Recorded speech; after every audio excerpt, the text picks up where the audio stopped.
Just another brother with another humble question. Just another brother with another humble question. Welcome to another episode of A Brother with Questions. I am your host, B. Period. Thank you for joining me. Before I go on today's topic, let me not forget to remind you to like, subscribe to the channel. Everything is A Brother with Questions. Go find us: Facebook, Instagram, YouTube, TikTok, Spotify. A Brother with Questions, man. You see the hat. Yeah, it is. A Brother with Questions, man. You see the mug, right? A Brother with Questions, man. Let's go. So on tonight's topic, man, let's reflect a little bit on some stories in the news. Two brothers in particular that I want to talk about very briefly here. Of course, you have the brother Jonathan Majors, just was convicted on misdemeanor assault in New York, and harassment on his, I guess you could say, ex-girlfriend. It was seen right now. And as a result, as you can imagine, he's facing up to, they say, a year in jail.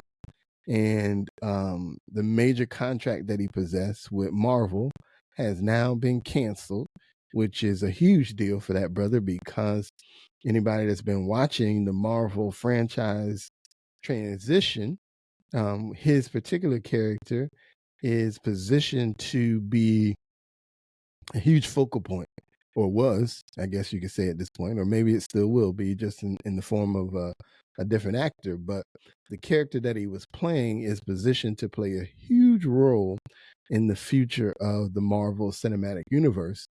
And as of yesterday, that contract got canceled.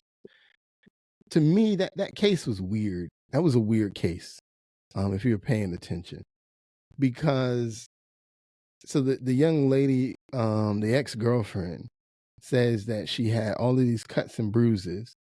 And I found it weird, though, is from the video that I saw, and if I understood what I saw correctly, on the same night that she supposedly had cuts and bruises, she randomly met another couple and then went out and partied with them after she supposedly was injured by, or allegedly was injured by, Jonathan Majors.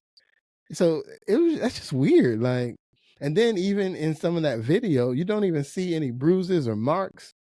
The couple that she partied with didn't notice any bruises or marks, but yet they convicted this brother on misdemeanor assault and harassment.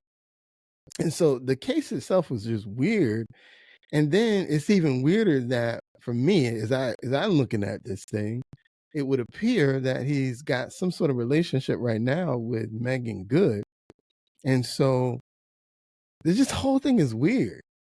And so I've been watching online, and there's a lot of people who have been, criticizing him for messing with the white girl. And, that's what you get for messing with that white girl. And, you should have been messing with a sister. Your sister wouldn't did you that way.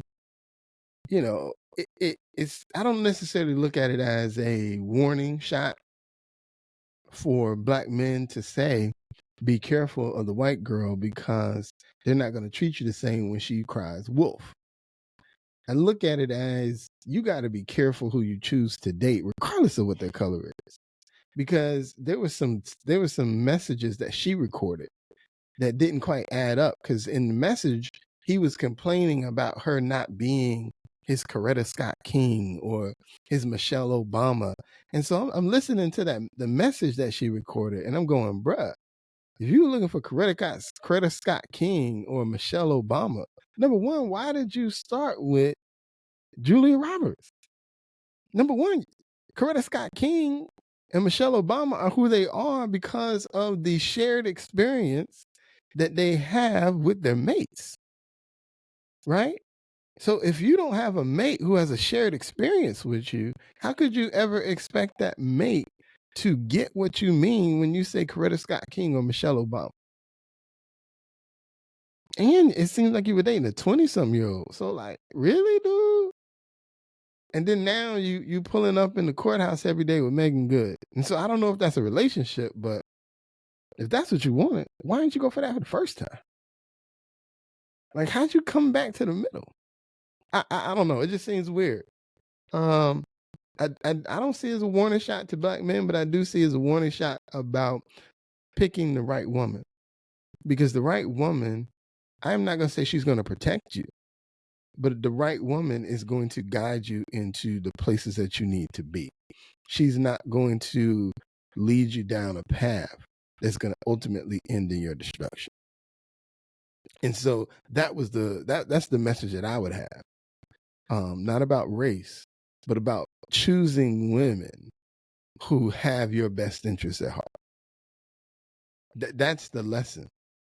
And clearly he didn't do that before with the young lady that got him in this particular situation. And maybe he did that, and maybe he's doing that with Megan Good. I don't know. But it's a warning though. You got to be careful who you deal with, because everybody ain't out for you. The second situation is Christian Keys. And Christian Keys' situation, he's a black actor. He just recently dropped some videos about some sexual harassment that he experienced in Hollywood by what he describes as a black billionaire power broker or something to that nature. And he goes through a couple of different accounts. I'm not going to play his video. I'm just going to talk about the story. But I'll say this about him. Number one, we got to stop demonizing men, in particular black men, for telling their stories of harassment. Harassment just doesn't happen to women. Harassment also happens to men. And we have to stop demonizing men for being honest about the harassment they experience, because men get harassed too. That's number one. Number two, as I would say to a woman, we also have to stop just making accusations if we never really intend to call out the individuals who we're talking about. Because for me, as I listen to his story, I'm not going to say he's lying. I'll take him at his word. I think any black man who's bold enough to say he was harassed, he probably was harassed, because if he knows the backlash and the clowning he's going to get from certain individuals for even coming to the table to say that happened to him.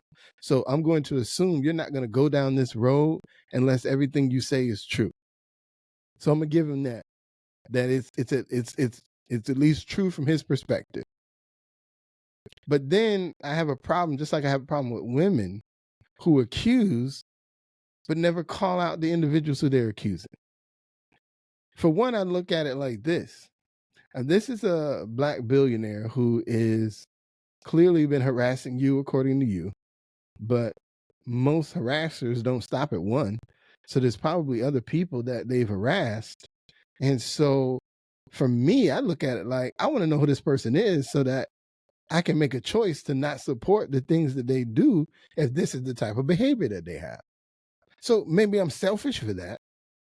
But I think at the same time, when you just leave it out there, you just got people all on the internet right now speculating, right? They naming names all across the board, right? Because the list of black billionaires in Hollywood, let's be honest, it ain't a big list. So when you make that kind of statement, you pretty much put a bullet on about 5 or 6 people. So when you know the list is that small, you either one are intentionally trying to mislead people, or two, you're trying to be honest and then quote unquote keep your career. But at the end of the day, when you put this out here, I'm not saying your career is over, but your career is at risk. I mean, let's look at, Terry Crews. Honestly, had it not been for the hosting gigs, what has Terry Crews done that we know of, that we can identify that's Terry Crews? So your career is already at risk. So let's be honest. Call it. If you're gonna go that far, and then like I said, he went all the way. He said all kind of characteristics about the individual without ever calling their names. And then again, you said they were a billionaire. So you really, again, you put a bullseye on about 5 people in Hollywood, because that's about how many of them are black and still in billionaires in Hollywood, and that number may be too big. So call it out, man, because it's just like they did with R. Kelly, just like they're trying to do with Diddy right now. If these people are predators, again, you're not the only one. They've done it multiple times. Call them out for it.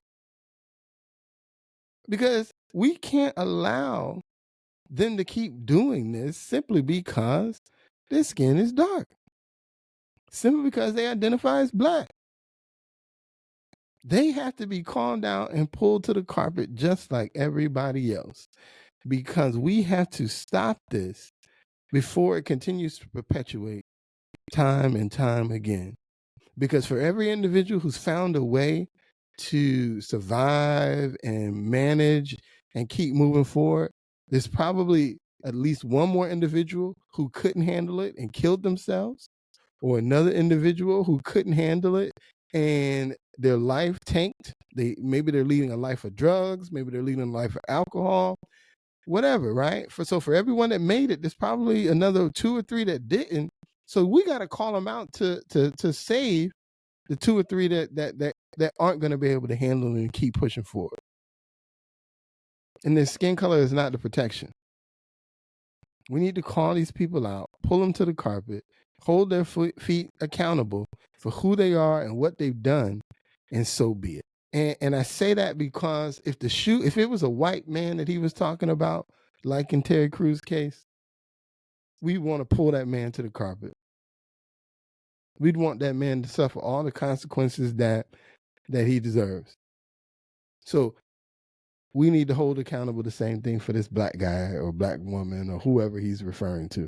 Because we got to keep truth. And if it hurts, so be it. And on that note, I'm B. Period, man. And I'm out.